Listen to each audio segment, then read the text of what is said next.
with that, we'll turn it over for questions. Please introduce yourself and keep your question as a question as opposed to a long statement. And we'll turn it over to the floor.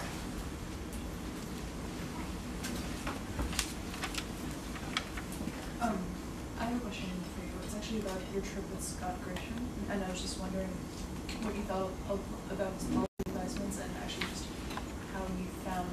I'm curious to see a little bit about who he interacted with and like where he was getting a lot of his information from.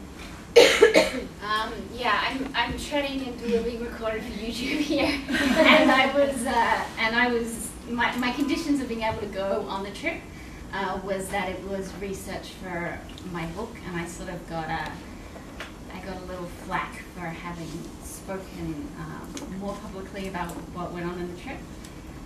So I'll just say more generally my observations of him. For those who are kind of tapped into Darfur advocacy politics, you'll see this being this push from one aspect of the advocacy community, and in fact an editorial from the New Republic today saying that they want Scott Grisham out of the position of Special Envoy. My money for what it's worth is that that's not going to help. That's not the fundamental problem. We go through this, you know, having now looked at Darfur policy since 2003, we've gone through this with every special envoy. It becomes this sort of target person for the advocacy community to focus on.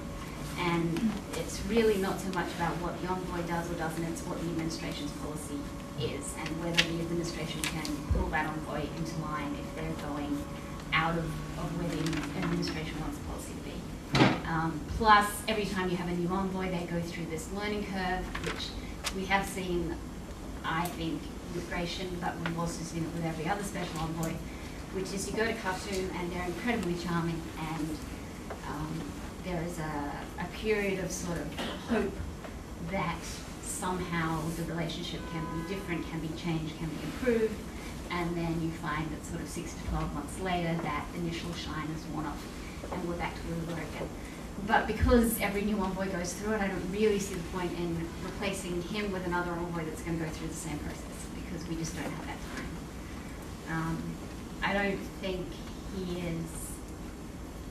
he comes, just his personal style is such that he comes across in a way that probably does him a disservice in the eyes of some of the advocacy community, because he can seem more naive about Khartoum than I actually think he is.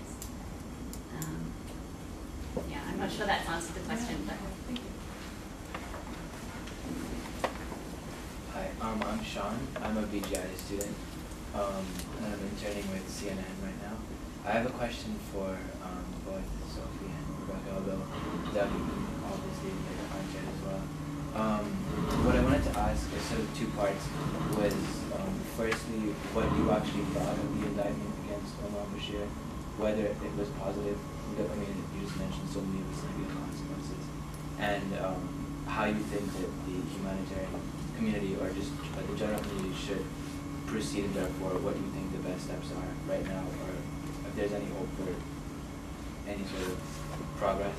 And I wanted to ask you, when you said that you only, or the MSF only really advocates for military action when something has become very extreme, like Rwanda, why you didn't mention Darfur?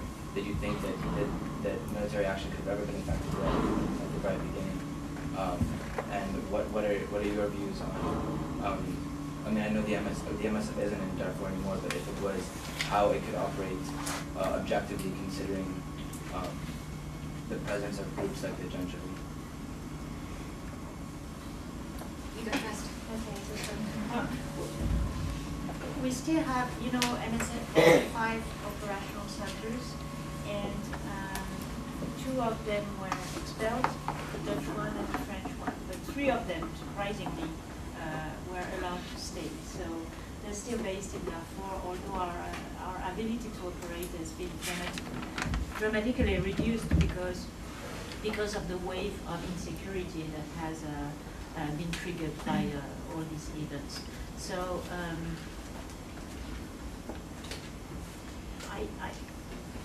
Well, I'm not going to tell you what I think about the indictment for sure, because MSF does not take any position on that.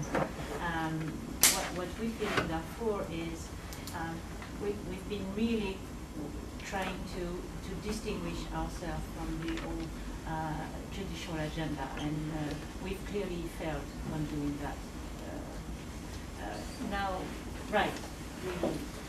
Well, yeah, I just wouldn't put the failure Yeah. on you. I mean, the Sudanese government has worked very hard to link the two, when in reality they were never linked.